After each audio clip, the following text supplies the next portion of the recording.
A homecoming today for Brittney Griner after being held in Russia for nearly a year.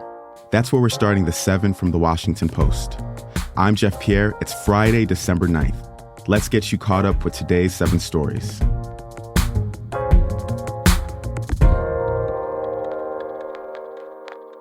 Brittney Griner landed this morning in San Antonio. She was released yesterday in a prisoner swap for Russian arms dealer Viktor Bout. President Biden stood alongside Vice President Kamala Harris and Griner's wife, Cherelle Griner, as he announced the release. She's safe. She's on a plane. She's on her way home. After months of being unjustly detained in Russia, held under intolerable circumstances, Brittney will soon be back in the arms of her loved ones, and she should have been there all along. Griner spent 10 months in captivity for bringing less than a gram of cannabis oil into Russia. The U.S. had also hoped to bring home another person, a former Marine imprisoned in Russia on spying charges. But Paul Whelan wasn't included in the swap. U.S. officials say that they'll keep fighting for his freedom.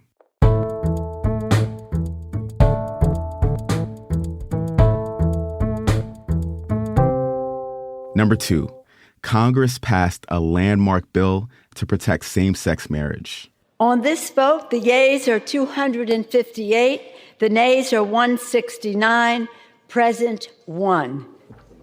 The motion is adopted.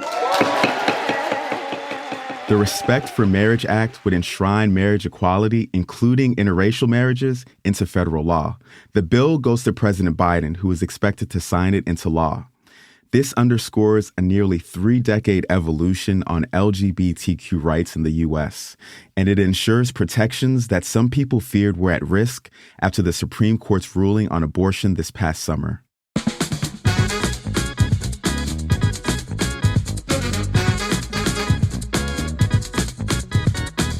Number 3, prosecutors asked a judge to hold Donald Trump's office in contempt.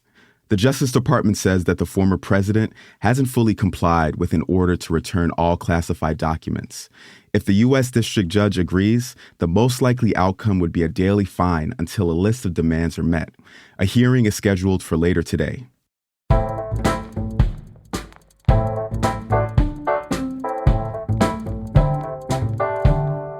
The FDA approved an updated coronavirus booster for young children. That's our 4th story today. Children who are 6 months through 5 years old will be eligible. Moderna's shot was reformulated to target Omicron variants. Now it needs the CDC sign-off, which is expected soon.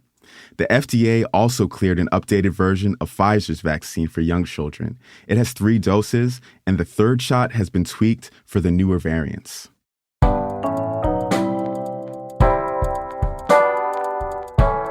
Number 5.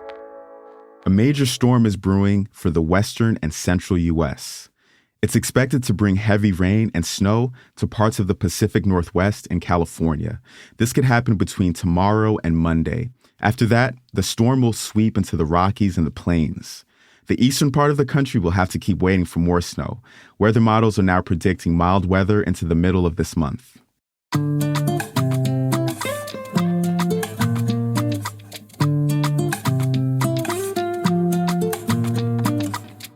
Our 6th story is about how world leaders are trying to create a plan to save the Earth's animals.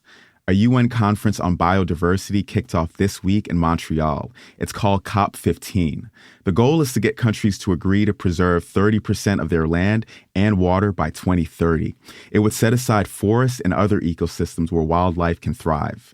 Scientists fear that without some sort of intervention, a mass extinction is coming.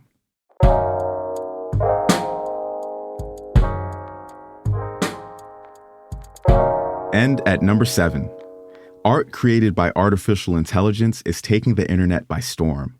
You've probably seen this pop up on your Instagram feed.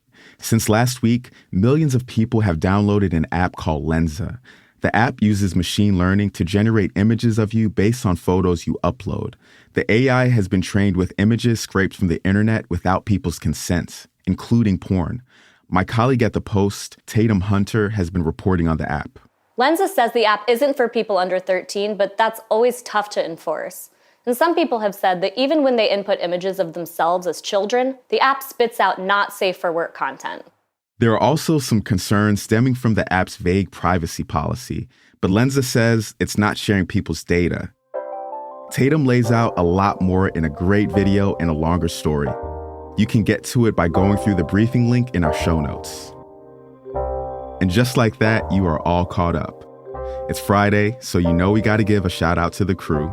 The crew is assistant producer Taylor White. The staff writers are Tess Holman and Jamie Ross. John Taylor is our editor. Our engineer is Jim Briggs. The 7th theme is by Edith Mudge. Our copy editors are Francis Moody and Melissa No. I'm Jeff Pierre. Have a good weekend, and I will meet you back here next week.